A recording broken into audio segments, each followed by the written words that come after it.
if I had just believed it was behavioral, I would have taken him.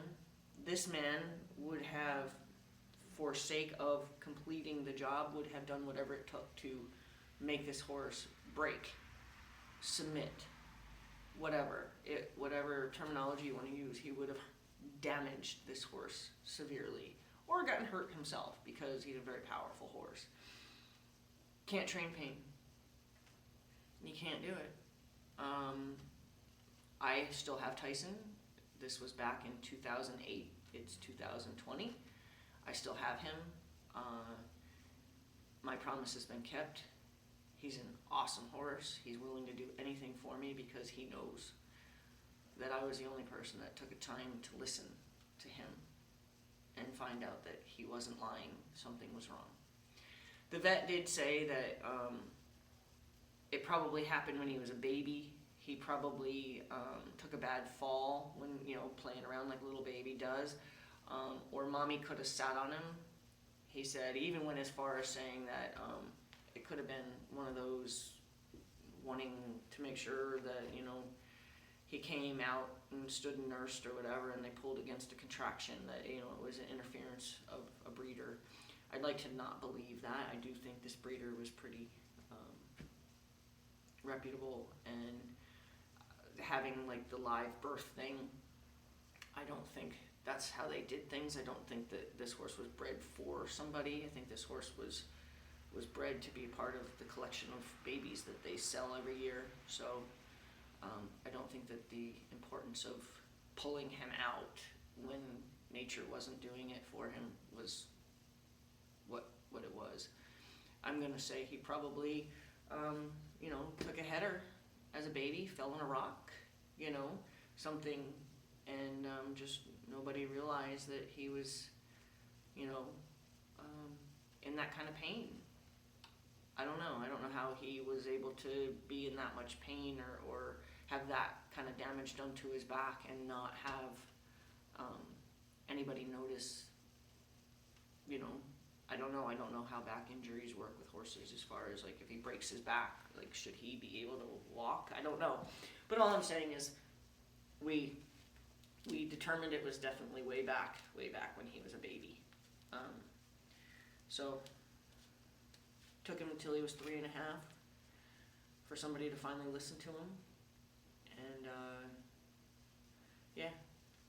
can't train pain. So please, especially if it's a new horse. I had a new horse come, and he had a lot of behavioral issues, still to this day has some. And before I was going to do anything to fix the behavior, I needed to make sure he wasn't in pain, and I did the same thing. He was new to me,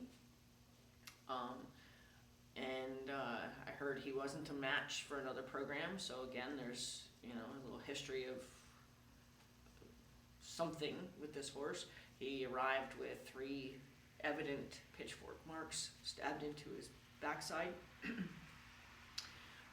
So there was some abuse for whatever reason, self-defense, I don't care. There was some abuse, and he had some serious gonna get you behavioral things. So before I did much with him, I contacted the vet. We did a lameness evaluation. We did a full overhaul on him, and she didn't find anything. And then I had a chiropractor come out, I believe twice. She didn't find anything significant. She said that he had a broken rib. We even went as far as to look to see if he had any pull-up in a race, to see if the injury was sustained during a race, because he was a racehorse, and so we couldn't find where the broken rib was from, but it was definitely something he was quite protective of.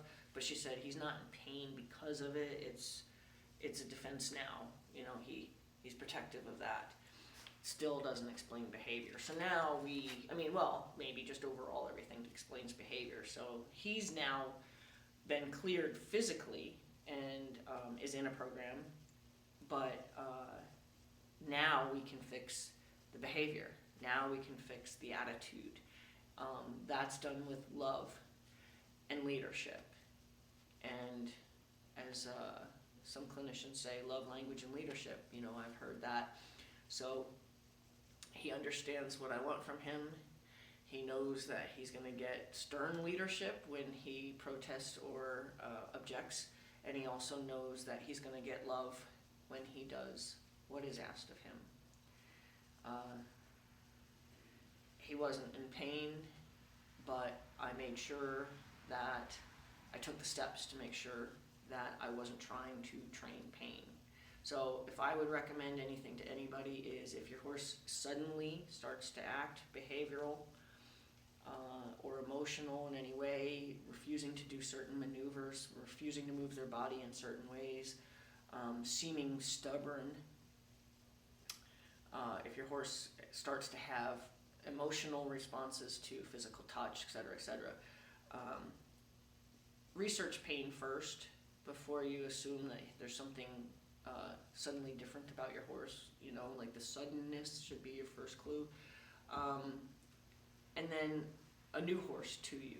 I almost recommend a new horse, aside from vetting them out, which not everybody does, but aside from vetting them out, I actually recommend a chiropractor as well, to just make sure your horse is good in alignment so that your relationship starts solid. You know what I mean? You don't start off being just another one of those jerks that climb on me and I'm in pain and you don't care, and that relationship gets off on the wrong foot.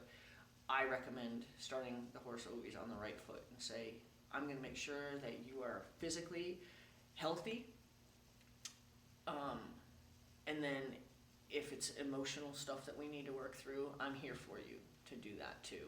But I want to make sure that I'm not going to hurt you before our relationship gets off on the wrong foot.